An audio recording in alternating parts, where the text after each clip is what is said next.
Muy, pero muy buenos días para todos. Sean todos muy bendecidos, que la gracia, el favor de nuestro Padre Eterno siempre sea manifiesto en la vida de todos ustedes. Un fuerte y gran abrazo, se les saluda, se les bendice, se les declara bajo la cobertura divina de nuestro Padre y declaramos este día un día muy bendecido bajo cobertura divina. Declaramos este día, como lo he dicho en varias oportunidades, el mejor día de nuestras vidas. Damos gracias a Dios nuestro Padre por la oportunidad que nos da de compartir una vez más su palabra, su gracia, su favor en nuestras vidas. Fíjense, bienvenidos todos los que ya comenzaron a conectarse. Gracias a todos y cada uno de los que se van a conectar en los próximos minutos, y también aquellos que van a ver este video posteriormente. Así que para todos un fuerte y gran abrazo, bendecidos, gracias por estar en contacto, y que la paz de Dios, nuestro Padre, que sobrepasa todo entendimiento, esté siempre en la vida de todos ustedes. Fíjense bien, hoy hemos venido hablando de temas bien interesantes. Ya lo podemos ver en nuestro canal de YouTube, en Telegram, Facebook, Instagram. Cada uno de los temas que hemos explanado de alguna manera acá se pueden ver allí, y de alguna manera pues cada uno de ustedes sacar sus propias conclusiones con relación a la palabra que se está viendo. Recuerde que nuestro ministerio es un ministerio de gracia, ¿ok? Palabra de gracia, palabra de reino. Nunca es nuestra intención imponer nuestras creencias, sino solamente exponerlas, ¿ok? Siempre en la línea de lo que establecen las Escrituras, especialmente en el después de la cruz. Esto es sumamente importante. En el después de la cruz. ¿Por qué? Porque cuando nosotros analizamos las Escrituras a la luz de lo que ocurrió en la cruz del Calvario o después de la cruz del Calvario, entonces nosotros estamos alineados en una verdad presente. Cuando nosotros pasamos por alto lo que ocurrió en la cruz, entonces se cometen muchos errores doctrinales, se cometen muchos errores. Se trata de imponerle algo a la humanidad que ya está fuera de lugar, que no es lo que Dios proveyó para nosotros. Bueno, eso lo hemos repetido y lo seguiremos repitiendo las veces que sean necesarias. Fíjense, hoy voy a tocar o voy a iniciar un tema que no sé cuántas grabaciones se va a llevar. Hoy voy a hacer como una pequeña introducción sobre un tema que en otras oportunidades lo he hablado, como siempre lo hablamos de distintas maneras, porque siempre las Escrituras nos enseña algo distinto cada vez que lo leemos. Y eso se encuentra en Génesis capítulo 28, desde el versículo 10 al versículo 22. 10-22 del capítulo 28 de Génesis. ¿Qué vamos a encontrar allí? Allí yo quiero hoy, aprovechando el tiempo, quiero extraer el escenario general de lo que allí estaba, de lo que allí sucedió. Uno muchas veces dice lo que allí estaba sucediendo como si lo estuviera viviendo, pero las Escrituras nos hacen vivir las emociones que sus protagonistas vivieron en su oportunidad. Fíjense, vamos a tratar de visualizar un escenario general y el escenario específico. ¿Por qué? Porque en el escenario específico es donde vamos a encontrar las directrices para nuestras vidas hoy. De eso se trata. O sea, no tan solo es conocer la historia bíblica, teológica, los argumentos teológicos que podamos dar, respetando a todas las corrientes teológicas que han nacido y seguirán naciendo, respetando a todas las denominaciones que han nacido y seguirán naciendo, respetando a todos ellos,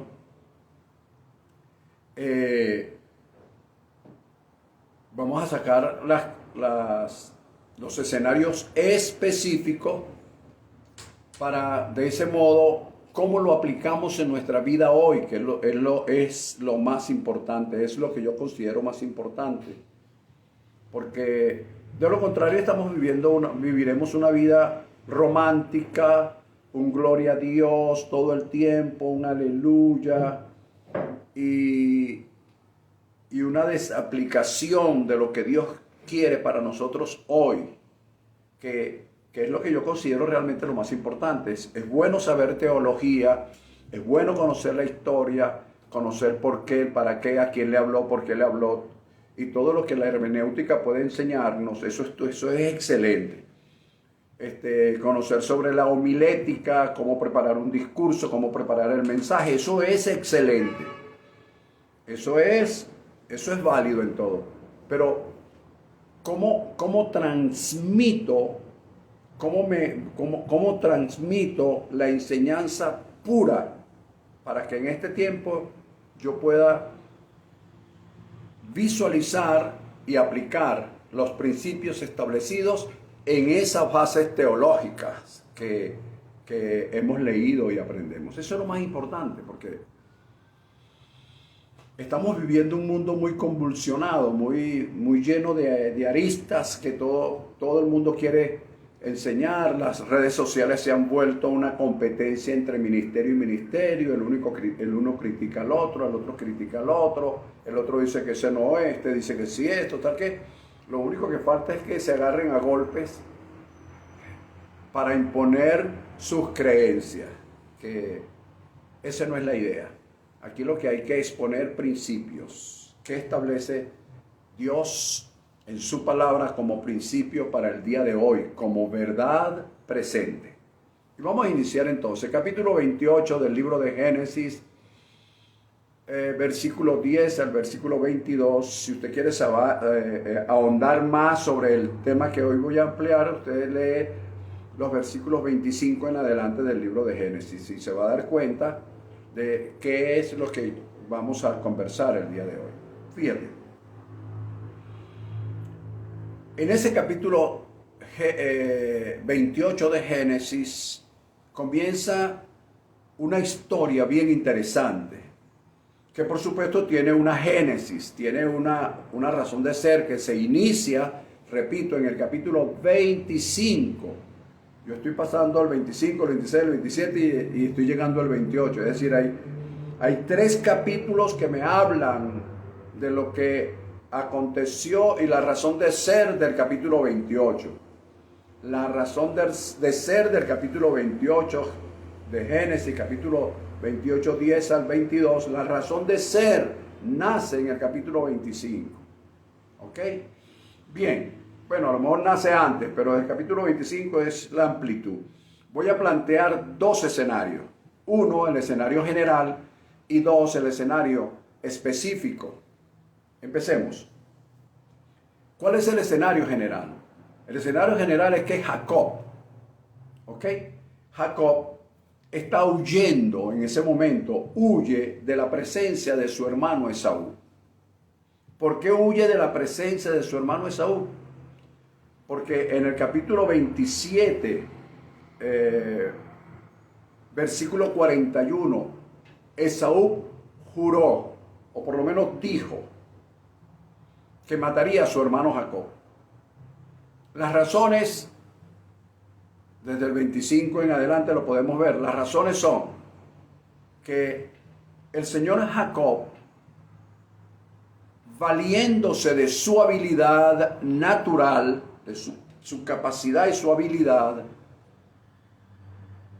negoció lo que él consideraba que tenía un gran valor y que Esaú, por su forma de ser, lo menospreciaba, que era para aquel entonces la primogenitura. El señor Esaú, por su manera de ser, por el diario vivir, él menospreció lo que se le dio por naturaleza y que tenía un valor fundamental y divino para la postremería. Pero el señor Jacob, que conocía, que sabía el valor de esa primogenitura, la estuvo acechando, por así decirlo, hasta que tuvo la oportunidad de negociar. ¿Ok? De negociar. Cuando el señor Esaú menospreció y que Jacob, quién sabe cuántas veces habrían hablado, eso no lo sabemos, no lo dice la Escritura. Quién sabe cuántas veces habían negociado, habían conversado. Y Jacob se dio cuenta que Esaú no le tenía el valor que se merecía la primogenitura. Él negoció. Después de ese negocio, él hábilmente y con la ayuda de su madre obtuvo la bendición primogénita de su padre Isaac. Para nosotros hoy día eso es, bueno, que mi papá me bendiga, que no me bendiga, eso es un viejo, el día del padre, el día de... Para nosotros eso hoy no tiene ninguna importancia, pero para ellos en aquel entonces tenía una gran importancia. Y para los que hoy valoran la parte espiritual también tiene una gran importancia, pero para aquel entonces era muy, pero muy importante. Entonces, en este escenario vemos que Jacob está huye de la presencia de su hermano, aconsejado por supuesto de su madre Rebeca, que había oído y se había enterado de que su hermano había dicho que lo iba a matar. Ella le dice, mira, vete a casa de tu tío Labán, allá en Harán, ¿ok? Mientras se le pasa la ira a tu hermano, mientras el enojo se mitiga. El señor Isaac, una vez enterado también de la situación, apoya la decisión de su esposa y bendice a Jacob y le dice, mira, sí, vete a casa de Labán, el hermano de tu madre, y toma por mujer allí. Haz una familia, que el Señor te dé la multiplicación y la bendición de Abraham, tu abuelo, es decir, mi padre. Es decir, en todas estas cosas vemos, ese es el escenario general. Entonces nos encontramos a un Jacob que está huyendo. Eso es lo que se nota ahí en ese capítulo 28. Pero ¿qué sucede en la huida de él? Que esto es lo importante. ¿Qué sucede? ¿Qué acontecimientos hubo? Entonces, allí es donde entra lo que vamos a hablar a continuación. Entonces, el escenario general, Jacob huyendo, por lo que ya sabemos, ¿verdad? Pero ahora vamos a ver los escenarios paso a paso, el escenario específico, que ahí es donde viene la enseñanza del día de hoy. Por ejemplo, en primer lugar, los versículos 10 y 11. En los versículos 10 y 11 se dice que Jacob salió de Beerseba, que significa, que quiere decir 7 pozos, y fue a Harán, a un lugar que significa montaña o montañés. Pero dice la Escritura que cuando él salió de Beerseba, él llegó a un cierto lugar. No especifica qué lugar es, sino a un cierto lugar. ¿Ok? Y en ese lugar durmió porque el sol se había puesto. En ese lugar durmió porque el sol se había puesto.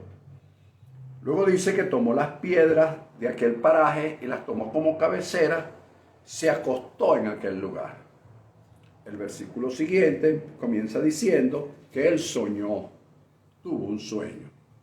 Ok, vamos a dejarlo hasta allí, porque después lo vamos a desglosar, pero quiero el escenario específico. Ya le hablé del escenario general, ahora el escenario específico. ¿Qué es lo que está sucediendo allí? Hay unos cuantos verbos que me llaman la atención, porque todos están en pasado. Fíjate cómo dice: salió, llegó, tomó, se acostó, durmió, soñó. 6 verbos. Aquí vamos a desglosar la parte específica. Salió, llegó, tomó, se acostó, durmió, soñó. ¿Qué significa todo? ¿Qué significa todo esto? ¿Qué significa todo esto? O mejor dicho, ¿cuál es el significado que yo quiero darle el día de hoy? Para traerlo a nuestra época actual. Estoy hablando de hace 5.000 años atrás. Fíjate. Salir, en primer lugar. Salir. Jacob salió de un lugar. Berseba. 7 pozos. Cuando me hablan de 7 pozos, me están hablando de la plenitud de abundancia, porque donde hay agua hay todo. Si tienes agua, tienes buena siembra, buena cosecha, tienes alimento, tienes vida, en fin. Él salió de un lugar, pudiésemos decir, de bendición, pero salió huyendo.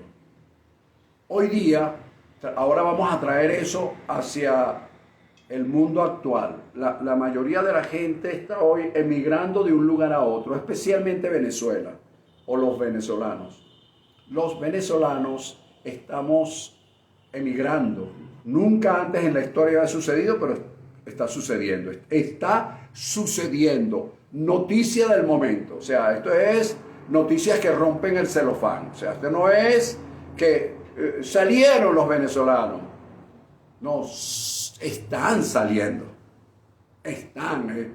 Es un gerundio. Es un constante salir. Ahora bien, ¿qué circunstancias, oído la pregunta que estoy haciendo, qué circunstancias produjeron esta salida? En este caso, la salida de Jacob, en primer lugar.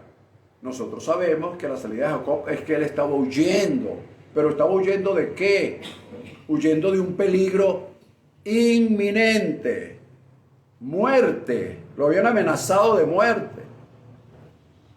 Entonces, cuando nosotros traemos eso al día de hoy, los venezolanos que están saliendo es porque están en amenaza de muerte. ¿Hay un peligro inminente sobre sus vidas? La respuesta es sí. ¿Sí? Eso no lo puede negar nadie. Claro que sí. Están huyendo de una situación que ellos, su manera de pensar, dicen: no, aquí hay un peligro inminente, aquí está en peligro mi familia, mi vida, si me quedo aquí, voy a perecer porque no gano lo suficiente. En fin, ellos pueden tener, los que se han ido, pueden tener valientes, además, pueden tener miles de formas de ellos pensar y de decidir. Ellos decidieron. Algunas personas se han ido, otros han regresado, pero en fin, son más los que se han ido que los que han regresado. Ahora bien, en el sentido de este peligro inminente que sufrió Jacob, por eso él huyó, él salió.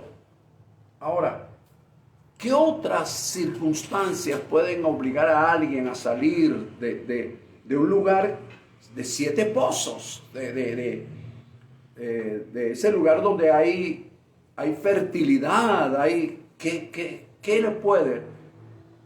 Y yo digo lo siguiente: luchas desiguales contra un sistema perverso que lleva todas las de ganar. Explico. Cuando hay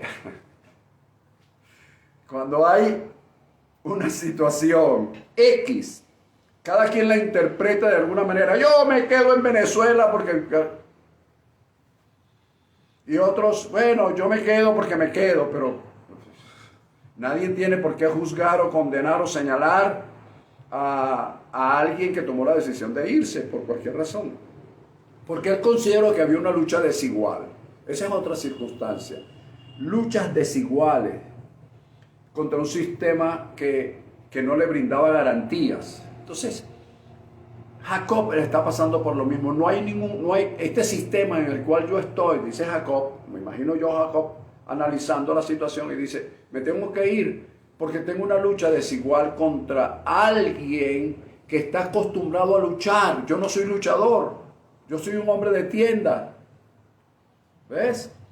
Yo soy un hombre de negocios.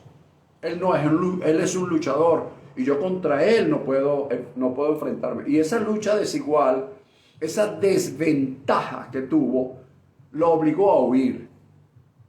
Nosotros hoy debemos analizar muchas veces por qué estamos saliendo. El hecho de salir de un lugar, escuche bien esto, que muchas veces fue fructífero, pero que sin embargo ahora no lo es. Yo puedo estar hoy en un lugar fructífero y mañana estar en un lugar que no me produce lo que me produjo antes, y yo debo tomar una decisión. O me quedo o me voy. En el caso de Jacob, huyó. Se fue a otro lugar. Bien. El instinto natural de supervivencia nos hace, disculpen, el instinto natural de supervivencia nos hace ir de un lugar a otro, buscar la manera de sobrevivir. Eso lo hace, ese es un instinto de supervivencia que está en los seres humanos, que está en los animales.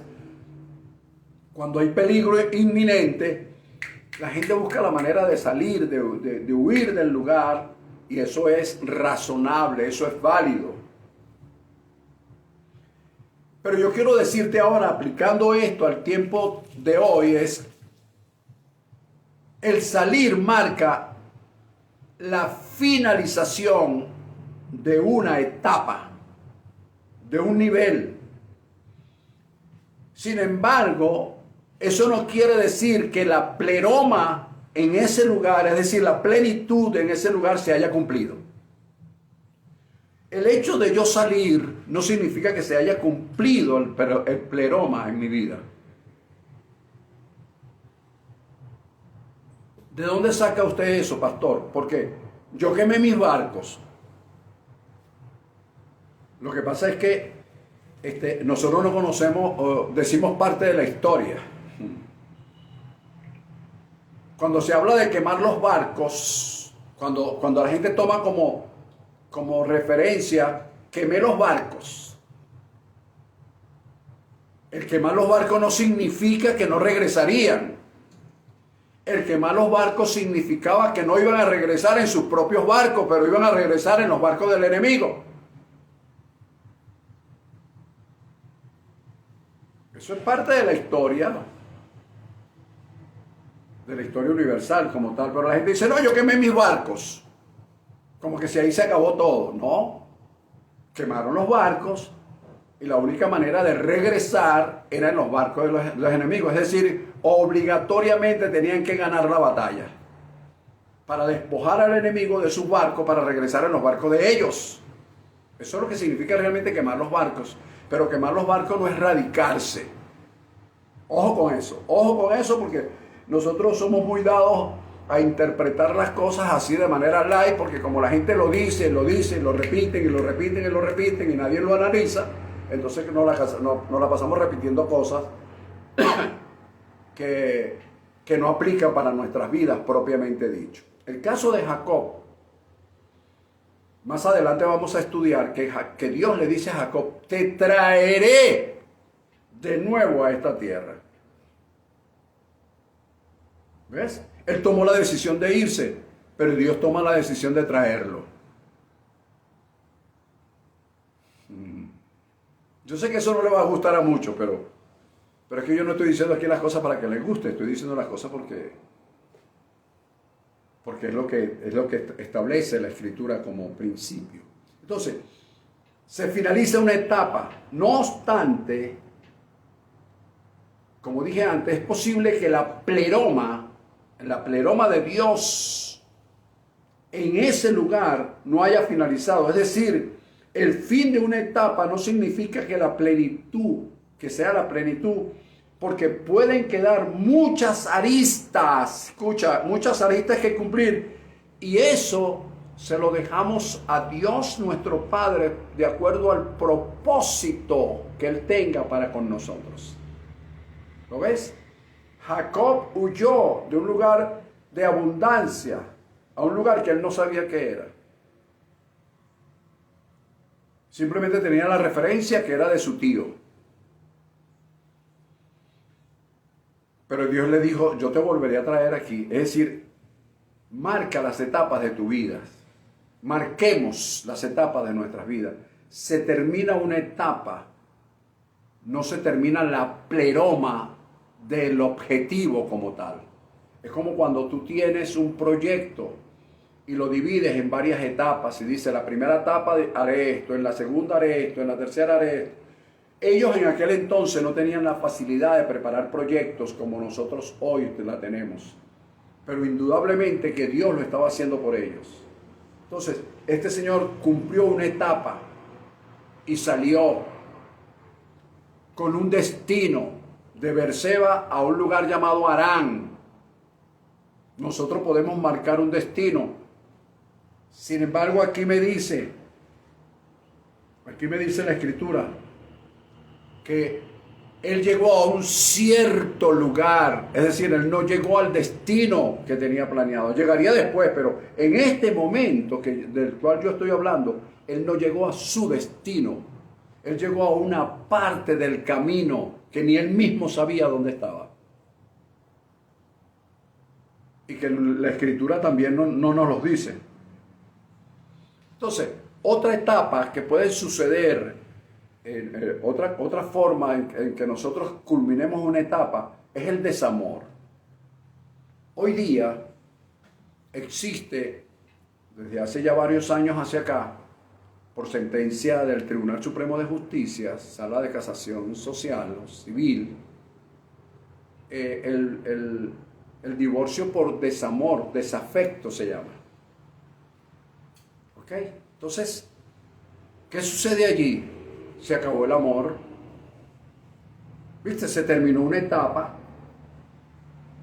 Mira, lo tremendo de este divorcio es que no hace falta la firma del otro para divorciarse. Simple y llanamente, la sala decidió que cuando una persona ya no quiere vivir con otra, simple y llanamente, mira, yo demando, yo no quiero seguir viviendo, ¿quién me obliga? No hay manera de obligarlo. Entonces son etapas que se van cumpliendo en la vida. Entonces muchas veces nosotros salimos de un lugar hacia otro lugar por desamor, es decir, por desafecto. Ya, no quiero más nada, no quiero seguir estando aquí, no quiero vivir en este lugar, no quiero trabajar más con esta oficina, se acabó el amor, no quiero seguir trabajando en esta empresa, se acabó. O sea, todas esas etapas pueden suceder. No es el fin del mundo, no es el fin, no es el pleroma, es simplemente la finalización de una etapa.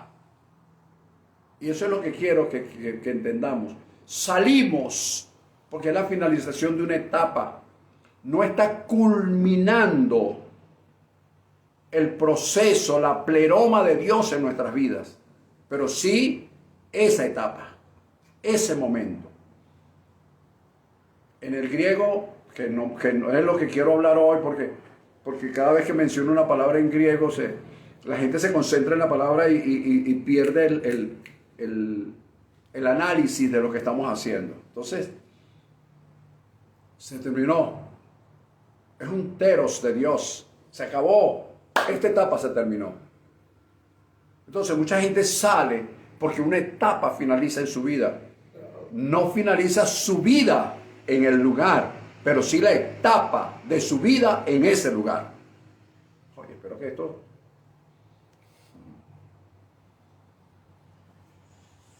Bien, el segundo verbo que hablé, entonces el primero fue salió. Ahora viene el segundo, llegó. Pero ¿dónde llegó? Notemos que Jacob llegó a un cierto lugar, dice la Escritura, a un cierto lugar, no al lugar de su destino que era Harán, no, él llegó a un cierto lugar, es decir, un lugar en el camino, un break en el camino, llegó a un cierto lugar. Entonces, ¿cómo aplica eso en nuestras vidas hoy? Bueno, vienen las preguntas que debemos hacernos, o que tenemos que hacernos, o que te puedes hacer para que no lo veas como un deber.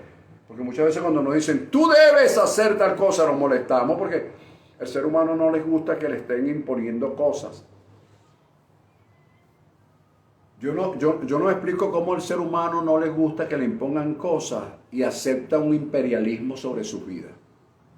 Es una cosa como... acepta imposiciones, decisiones.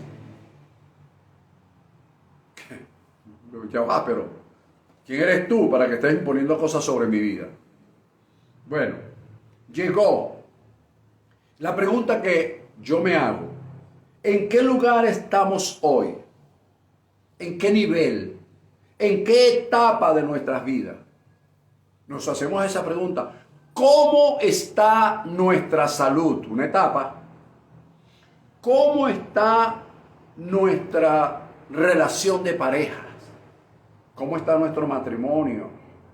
Lo estamos midiendo. ¿Cómo está nuestra relación con nuestros hijos? ¿Cómo está nuestra relación con nuestros vecinos, semejantes, compañeros de trabajo? Estamos poniendo un medidor allí. ¿Cómo está? ¿Por qué? Porque cada una de estos niveles que hagamos van a marcar en qué etapa de nuestras vidas estamos. ¿Cómo está nuestra estabilidad emocional, nuestra estabilidad personal? ¿Cómo está nuestra estabilidad económica? Nos estamos haciendo esa pregunta porque a veces el afán, la ansiedad, la desesperación, la angustia, a veces hoy somos una montaña rusa emocional y esa misma emoción la transmitimos a nuestra economía. Estamos aquí arriba emocionalmente hoy y de repente mañana, oye, ¿cómo estás tú? Oh, por aquí por el piso. Entonces esa misma emoción, tú quieres saber cómo están tus emociones, revisa tu economía. Fíjate. No revisa tu economía para saber cómo están tus emociones, sino revisa tu economía para saber cómo están tus emociones. Porque hoy estás en cero y mañana estás en abundancia y pasado mañana vuelves a estar en cero. Indudablemente que tus emociones no hay una estabilidad emocional. Porque si hay una estabilidad emocional, hay estabilidad en todas las demás cosas. Mira, es que no estoy hablando de que tengas libertad financiera, no me estoy refiriendo a eso, me estoy refiriendo a estabilidad emocional, porque la estabilidad emocional hace que yo tenga estabilidad personal, estabilidad de pareja y vaya estabilizándome económicamente.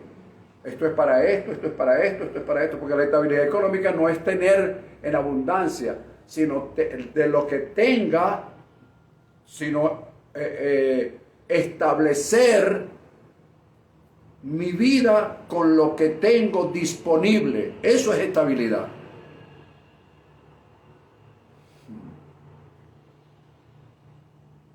¿Ves? Estabilidad económica no es que yo tenga un buen trabajo, un buen sueldo, ni nada, no.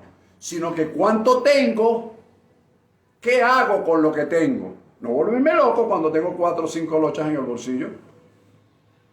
Eso no es estabilidad. Eso me dice mucho de cómo está mi estabilidad emocional. Aunque parezca muy normal. Pero eso no es normal. Neurociencia se llama eso, amigo mío. A veces no sabemos ni lo que hacemos ni lo que estamos haciendo. Ojo con eso. Entonces, preguntarnos, cuando yo me hago esa pregunta, entonces yo comienzo a ubicarme en qué lugar estoy. Porque nota que este señor llegó Dice la Escritura que llegó a un cierto lugar. Es decir, no había terminado el camino, no había terminado su proceso, no había terminado su andar.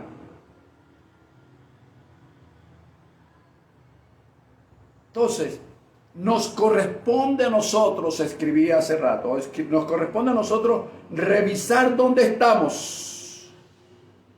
¿En un cierto lugar o en el lugar de nuestro destino? Where are you, brother? ¿En qué lugar estás? ¿En qué lugar estás? ¿Estoy en un cierto lugar o estoy en el lugar de mi destino? Entonces, alguien me puede responder, bueno, es que uno nunca está en el lugar de su destino, pastor. Bueno, porque usted sabe, uno es transitorio, todo es un transitar, sí, pero en tu transitar tú te colocas metas, colocas logros, colocas etapas y dice, estoy en esta etapa de mi vida. Ojo, no tiene nada que ver con la edad, no me venga con ese cuento, porque la gente ahorita, la gente le achaca todo a la edad.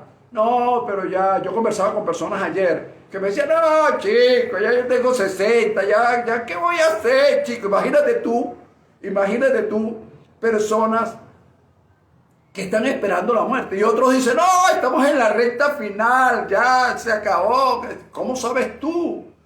Es decir, personas que están en un cierto lugar, ellos mismos no se han dado cuenta porque no se han hecho estas preguntas que yo te las estoy haciendo hoy.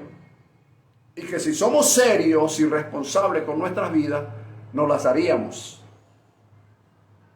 Sobre todo si hemos tenido fracasos anteriores. Aunque yo soy de las personas que creo firmemente que el fracaso no existe. Los que existen son resultados de actuaciones y de decisiones que tomamos. El fracaso no existe como tal, porque yo una vez enseñé sobre un maestro llamado fracaso. Es decir, el fracaso como tal no existe.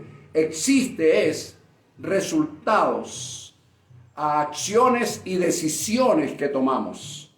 Eso es lo que existe. Resultado. Este resultado no es el que yo quería. Como cuando la persona se hace un examen, se fue a hacer un examen de sangre y está el resultado. Este no es el resultado que yo quería, pero es el resultado que salió. Ahora, ¿qué tienes que hacer? Tomar decisiones sobre el resultado. ¿Qué te queda? ¿Te vas a poner a llorar? Bien. ¿Por qué esto, pastor? ¿Por qué? Porque en cierto lugar, en ese cierto lugar, oído con lo que viene ahora, ya voy avanzando por la hora, en ese cierto lugar es donde nosotros echamos manos de las piedras que son, valga la redundancia, pero voy a decirlo varias veces para que se... En ese cierto lugar es donde nosotros echamos mano de las piedras de ese lugar que corresponden a ese lugar. Por Dios, quiero que no tengo que decir que entienda, quiero explicarme lo mejor posible. Porque el siguiente verbo o la siguiente acción, porque el verbo es acción, que tuvo Jacob en aquel entonces, fue, primero salió, llegó, y el tercero es tomó. La Escritura dice que él tomó piedras de aquel lugar, ¿ok? De aquel paraje, y las puso como cabecera. Entonces yo tengo que saber el lugar donde estoy, hacerme las preguntas, ¿cómo está mi salud? ¿Cómo están mis relaciones? ¿Cómo está la relación? ¿Cómo están mis emociones? ¿Cómo está mi estabilidad emocional, económica? En fin, hacerme esas preguntas. ¿Con qué finalidad? Con la finalidad de que ahora me corresponde en ese lugar, en esa etapa de mi vida, tomar otra acción, que son las piedras. Para Jacob fueron simples y llanamente piedras, las agarró, las puso de cabecera, como la canción de Miguel Aceves Mejía. De piedra es la cama, de piedra la cabecera. Entonces él agarró de cabecera las piedras. Ah, pero ya va, pero ya hoy yo, Jacob no lo sabía, pero yo hoy sí lo sé, que las piedras tienen una simbología y que la cabeza también tiene otra simbología. La cabeza simboliza autoridad y las piedras simbolizan dos cosas básicas. Simbolizan muchísimas cosas, pero dos cosas básicas. Uno, simboliza la revelación de lo que significa la unción. ¿Ves? No la unción de aleluya, no. La unción, el amalgamamiento de la palabra revelada con el Espíritu de Dios. Entonces, las piedras simbolizan ese significado de lo que es la unción, de lo que es Cristo, pues, para decirlo de otra forma. Y también simbolizan quiénes somos nosotros en Cristo, es decir, en la unción. Porque la Escritura habla en Primera de Pedro, capítulo 2, versículo del 4 y siguiente, de que Pedro le dice, porque Él es, refiriéndose a Cristo, la piedra viva, pero ustedes también son piedras vivas. Entonces, tiene dos simbologías importantes, básicas. Número uno, simboliza la revelación de Cristo en nuestras vidas, es decir, la unción en nosotros. Y luego, lo que nosotros somos en esa unción. Entonces, lo que es tan importante saber en qué lugar, en qué etapa de mi vida estoy, porque voy a agarrar las piedras que corresponden a esa etapa, por Dios. ¿Ves? Hoy día todo el mundo está hablando de cosas incoherentes con corbata. Con corbata, traje, yate, aviones privados, iglesias de 30,000 miembros. Están hablando cosas incoherentes porque no están hablando cosas con relación al lugar, a la etapa, al momento que se está viviendo. Y así mismo pasa con las personas. Está pasando el tiempo, está pasando lo que ellos no saben porque no se están haciendo estas preguntas que yo hoy te di para que tú te hicieras.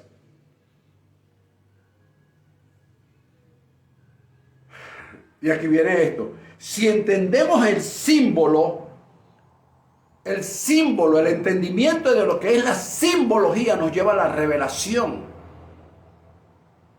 Y la revelación nos hace ver en qué etapa estamos, en qué me corresponde hacer a mí en esta etapa, en este cierto lugar donde llegué. No es el lugar de mi destino, pero es el lugar donde estoy. Tal vez no es el lugar de donde soy, pero de donde pertenezco, pero es el lugar donde estoy. ¿Qué hago aquí? ¿Qué puedo hacer? ¿Cómo me defiendo? ¿Cómo me estabilizo? ¿Cómo logro una estabilidad? Mira, la estabilidad económica no va a llegar si no hay estabilidad emocional. Primero, hazte esa pregunta. Ya va, un momento. No me puedo volver loco. Ya va, espérate. ¿Qué vamos a hacer? Entonces, cuando viene la estabilidad emocional, las demás cosas comienzan a fluir. Claro, nosotros no tenemos tiempo para eso. Nosotros nos levantamos en la mañana y nos acostamos y salimos corriendo. Como locos, desesperados, angustiados para ganarnos el día. Y resulta que no nos estamos ganando el día, estamos perdiendo la vida en ese día.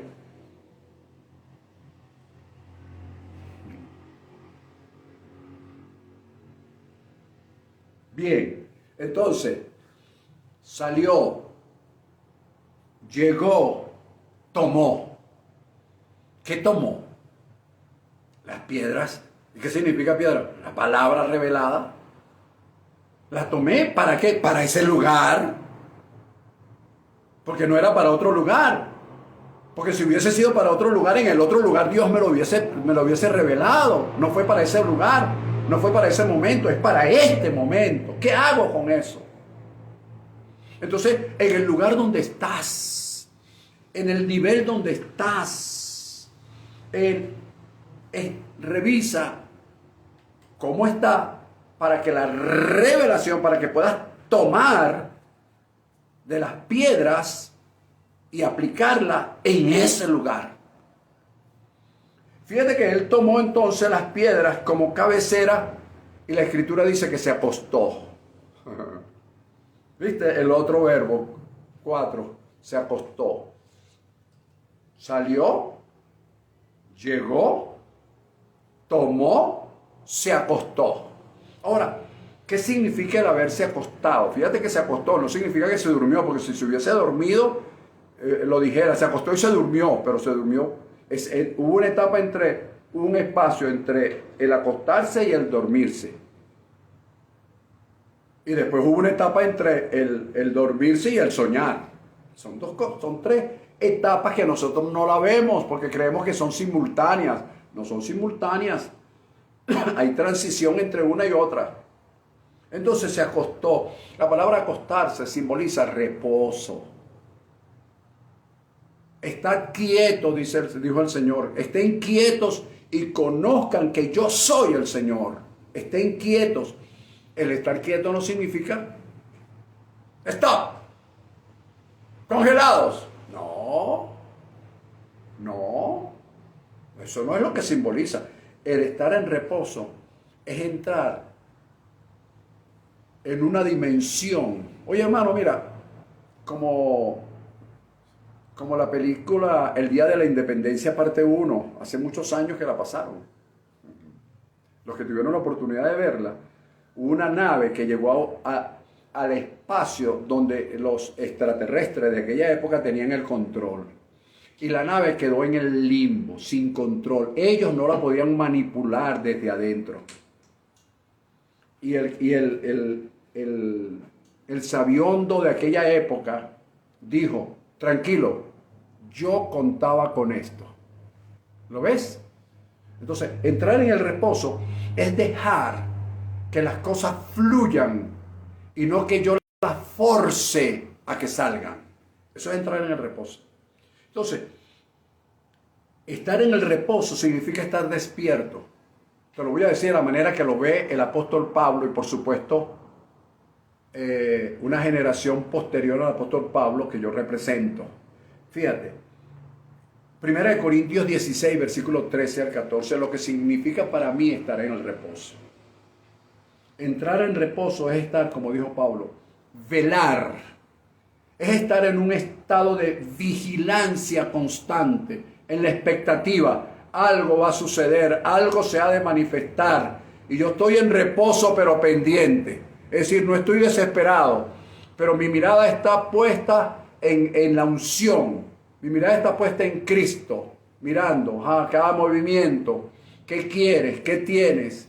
¿Ves por qué? Porque me hice las preguntas antes. ¿Cuáles preguntas? ¿En qué lugar estoy? Entonces en ese lugar donde estoy, yo estoy velando, vigilante. 2, estoy firme en la fe, en la certeza de lo que espero, en la confianza. Acuérdate que la palabra fe tiene varias simbologías. Una de ellas es hipostasis, es montarse sobre una plataforma de lo que yo creo, en lo que yo creo. Firme en la fe, confiado que tengo hoy lo que Dios me ha dicho que tengo, aunque hoy no se haya manifestado. Tener una sensación de que las cosas están sucediendo, una sensación anticipada. ¿Ves? Se anticipa los sentidos, pero no dejo yo de sentirla. Eso es estar vigilante, firmes en la fe. Portarme varonilmente, dijo Pablo. ¿Qué significa portarse varonilmente? Es saber, es asumir una posición, ¿ok? Ante una situación, conociendo o sabiendo cuál es mi condición en Cristo. Cuando yo sé cuál es mi condición en Cristo, yo asumo una posición ante cualquier situación. 4, esforzarme. Pero ya va, pero me dijo que me esté en reposo y ahora esforzarme. Sí, como dijo Pablo, se lo recomendó a Timoteo, esfuérzate en la gracia. ¿Qué es esforzarme en la gracia? Tengo que hacer un esfuerzo para no hacer lo que la ley me dice que haga. Tengo que hacer un esfuerzo para no hacer lo que me dice la religión, las tradiciones, las costumbres, los rudimentos. Tengo que hacer una acción.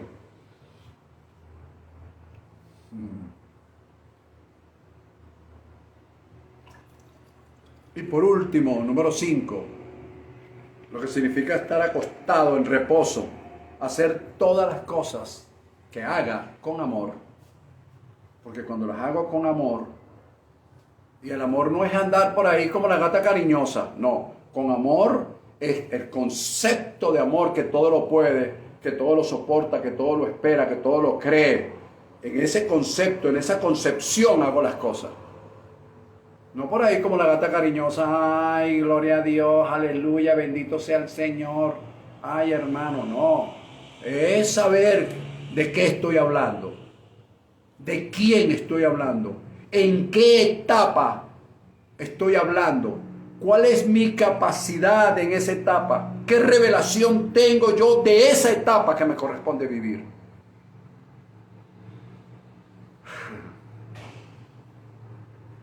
Cinco. La parte primero entonces, salió, llegó, tomó, se acostó, durmió. Viene la etapa ahora de dormir. ¿Ves? Se durmió. ¿Qué significa dormirse? Quedar absolutamente en las manos de Dios, dependiendo de Dios. Cuando tú te duermes, hermano, mira, como alguien dijo en estos días, nosotros nacemos de nuevo cada día. ¿Cómo es eso? Cada día. Porque cuando te acuestas, tú no sabes, hermano, qué va a suceder durante la noche. Estás dormido. Entonces,